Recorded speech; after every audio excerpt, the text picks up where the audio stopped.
This is Deadpool Negative again. October 9th marked the first anniversary of the passing of Keith Giffen,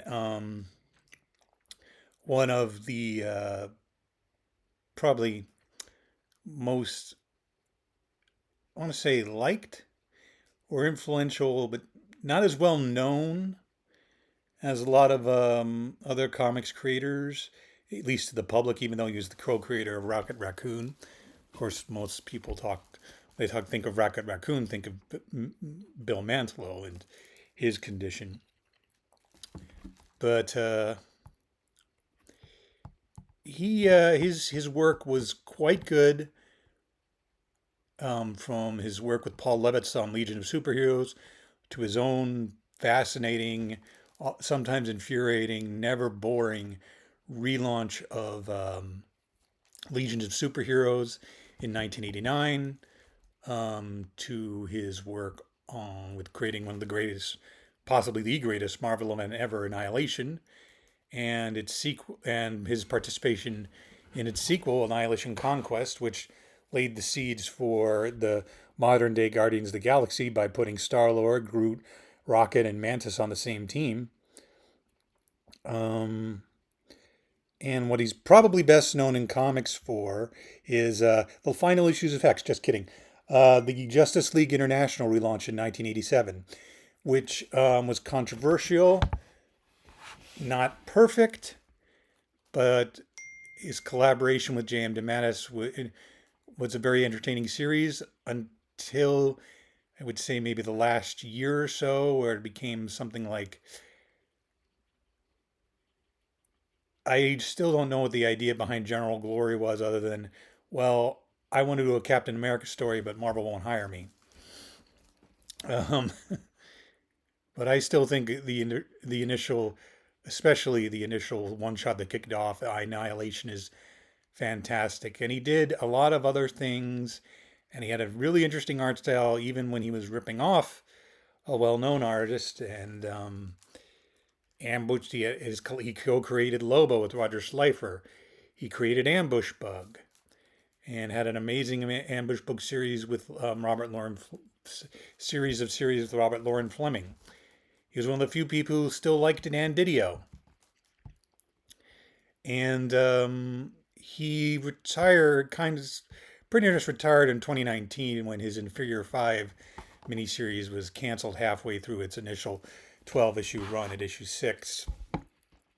He was a terrific creator, and when I met him, his wit matched the tone of his stories. And I also think he was his own worst enemy in a lot of respects, but I will get to some of that in a minute. But I wanted to throw the spotlight on something that a lot of people know about. It's been collected, and it was a very fascinating series. And it was his 12-issue run on Suicide Squad, Casualties of War.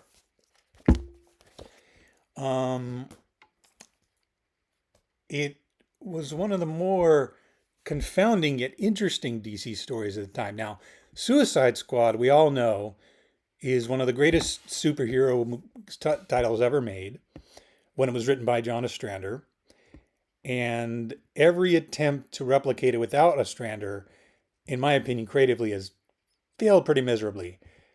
I mean, I last year I read the entire Rob Williams run in one sitting, and I could not believe that Williams allowed his name to be on it, quite frankly, because I mean, I've tried some of the other Tom Taylor's run. I always just say, like, he created Waller, put him back on the book, but DC doesn't want to do that, or except for a one shot they had him right, which was nice. But anyway, I have to say the one writer who actually came close to what Ostrander was doing was Giffen on this title. And yet it's closer to what you expect from Keith Giffen. And it's one of the few titles he wrote completely, he scripted completely by himself. And that is both a good and bad thing, which I'll explain The majority of the series is drawn by Paco Medina, who is probably best known for his work on the Daniel Way run on Deadpool and the fact that he really likes drawing big boobs. I also think it's funny because his design of Killer Frost really influenced the way that character was written. His redesign of Killer Frost really influenced the way that character has been written and portrayed over the past like 20 years. Um, it also contains this book also contains the one of the final examples of interior artwork of both the late Russ Heath and the late Ron Severin when they John excuse me not Ron Severin John Severin when they drew um, excuse me flashback stories. Now to set up the DC continuity at the time, which was this series shipped in September of 2001, and and at that time Lex Luthor was president, and one of the people in his cabinet, two of the people in his cabinet, I should say, are Amanda Waller and General Frank Rock. Now, the unofficial continuity point about Sergeant Rock is that he was part of the DC universe, but he died in excuse me the near the end of the war in 1945. In fact, the character does say at the end of the story in the last line of the last issue is Frank Rock and Bulldozer, his partner in Easy Company, died in 1945. But he popped up in as part of Luthor's cabinet when Luthor was president, which was actually a good storyline until Jeff Loeb rammed it into a ditch. But that's another story. In any case, Frank Rock is in charge of this new because Amanda Waller is high up on Luthor's cabinet. Frank Rock is in charge of this new Suicide Squad, but pretty much by issue 2, you know that Amanda Waller's the one really pulling the strings. Because he and Bulldozer in the first issue, Giffen gets to wreck the old Injustice gang, which is Major Disaster, Clue Master, Clock King, Multiman, and Big Sur, as they go on a mission to destroy villains on a remote island and wind up knocking out like the population. And I think the strange experiments that a scientist is doing, and it's Giffen dumping on his life, on his past, which he kind of likes to do. And I think Dean also can, even though his art's so cartoony, he does manage to pull off some genuinely horrific imagery. In fact, they eventually had to walk back that Clue Master died because of what was going on in Robin. I'm not entirely certain if Chuck Dixon was writing at the end. I believe this is after Chuck Dixon had left the company, but that became a big issue. And Clue Master was they said, "Oh wait, no, Clue Master's not dead. He looks dead in those issues in the issue I'm reading." By issue 2, you know that Amanda Waller, and they introduced 2 new characters: Modem, a computer hacker, and Havana, who's more of like Frank's second in command. Havana and Modem are all new characters created for this series. And again, I don't want to spoil it, but Havana does have a connection to a classic DC character, and Modem's just a snarky hacker type. And so let's see. The second story is about ants taking over another remote island, and how that works out. Where a lot of other people get killed, except pretty much killer. The team in that one is Bolt, Larvanaut, Killer Frost, Putty, and Eliza, and everybody dies in that 2-part story except for Killer Frost. Medina finds a way to get Killer Frost's top ripped off, which I thought was kind of admirable. And then we get the first of 2 flashback stories where Frank Rock is experiencing life after the war. As the Cold War is heating up, he's finding himself kind of drawn into it. And a certain other classic DC character that I'm not going to name because it's a spoiler, shows up briefly.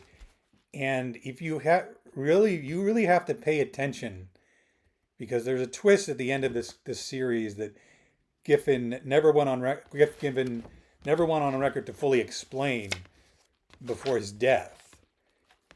But the way you can figure out this twist is in the imagery in this story and what is actually going on with Frank Rock. And another, but then I'll get you 5. You know, the question that everyone's asking finally is answered. Where's Deadshot? So Deadshot, Deadshot shows up. Basically what happens is he's hired to kill Modem, and the implication is that it's by Waller for the for the expense of just to draw him out of hiding so they can hire him again. It's a funny story, and like the way he characterizes Floyd is quite good. It's quite entertaining. And then the next story is pretty much a 3-part biggest one of it involves Kui. It involves this time the team is, let's see, once again Killer Frost, Major Disaster, Deadshot, Black Star, and Reactron. And this is probably the centerpiece of the series because this 3-part story where they fight, basically an ancient civilization is popped up right next to Kui Island, and sort of trying to take its place. Well, a tidal wave wipes out Kui Island. See what I mean about but again, like this alien ancient civilization never is quite explained what's their do. I mean, you get a sense of what they're doing and why, but it's never fully explained. And there's a lot of really good comedy and interactions, and it ends in a very surprising way. It's basically Giffen trying to do the Authority, only taking it a lot more seriously than say other people who have worked on Authority does. Nobody's cool, just a lot of people die and they disappear in explosions. I thought it really worked well. But again, it's like, the thing about Giffen is you really have to concentrate on his dialogue when he's writing a book fully. I mean, Dominion was like this. There's a book that I promise I'm going to review on this series called Reign of the Zodiac, which I consider one of the big tragedies of never finished comic book series, because it was meant to be a 72-issue epic collaboration between Giffen and Colleen Doran, and it only lasted 8 issues. Because you could never really understand what the hell was going on in any given issue, because the characters would not. Giffen had a particular loathing for comic book exposition. Again, you have to concentrate on the dialogue. Issue 9 is a big reveal. Issue is interesting. It's just a conversation. Characters once again talking around each other without giving specific exposition. And it's Havana, and you know something about Havana. And it becomes a revelation that I don't think was A, necessary, and B, maybe the fact that it's never been brought up in any continuity since has also helped. Issue 10 is another flashback story featuring Rock and the Land That Time Forgot. And this one is drawn by John Severin. And again, if you pay attention, you pay attention, it's basically how Rock, after his retirement, wound up with recruiting Bulldozer, encountering Bulldozer again.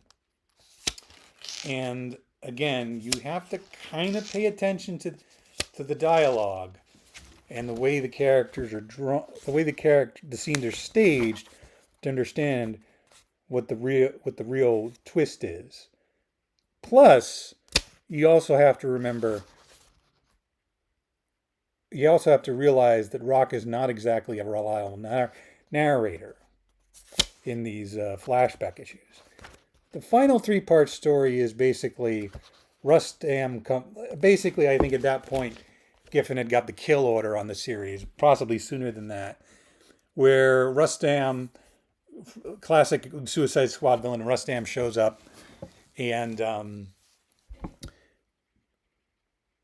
pretty much comes to get revenge on Waller and the rest of the Suicide Squad, but really just Waller. And people die. Uh, the Suicide Squad themselves, the actual, and the JSA show up, but they're both ineffectual, and the whole thing is resolved before they have any chance to do anything. It's typical bleak, but I think it also goes too far. As a part, even for Giffen, it's just like one of those things that just leaves a sour taste in your mouth. And again, we're left with a twist ending that isn't quite clearly explained. It is, I think what the answer is will reveal itself if you read the original, the original comic. I mean, the original. If you read those flashback stories, I think, again, Giffen never explained what was happening and what was actually happening in the last issue of Suicide Squad. I mean, it's not something like the Omega the Unknown ending, but it is also like, well, what was that for? What was all that for? Why couldn't A be B, or why couldn't, if A was B, then why wasn't it B to begin with? And but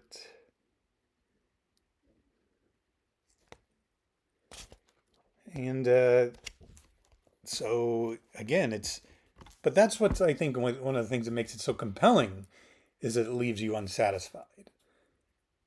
Giffen did not like exposition. He liked characters that talked about what they knew what they were talking about. You have to sit down and concentrate on what characters are saying in a Keith Giffen fully scripted book. You don't do that when he's working with the Beer Bombs or J.M. DeMatteis. I mean, I'm not going to say bad in here. It's particularly difficult here. It's extremely difficult in Reign of the Zodiac because I've read Reign of the Zodiac 3 times and I can't quite explain to you what's happening in that series. And I'm going to take a deep dive into it and find out. But this is about $30. It's a good read. It's a good crisp read. I mean, it's funny. It's different. I mean, Giffen isn't just interested in the superhero fights. He's interested in the people that are behind the scenes, like Modem or Waller, or Havana, and how they react to things, and like, who is this version of Rock and Bulldozer we've never met before? What does President Luthor think of all this? He's just as interested in the action, in the talking behind the action than he is in the action. Probably more interested in talking. Anyway, once again, if you can find this at a reasonable price, I definitely recommend you seek it out, especially if you like the work of Mr. Giffen or Medina. I know I sound kind of overly critical of it, but that's because that's what Keith Giffen did. He would be hilarious, compelling, heartbreaking, and infuriating and confusing all at the same time. And that's always what made him stood out. And I'm glad I read this at the time it came out, and I'm glad I read this collection, and I'm glad to be recommending it to you. Anyway, subscribe, hit the bell for notifications, and I'll be back with more stuff soon.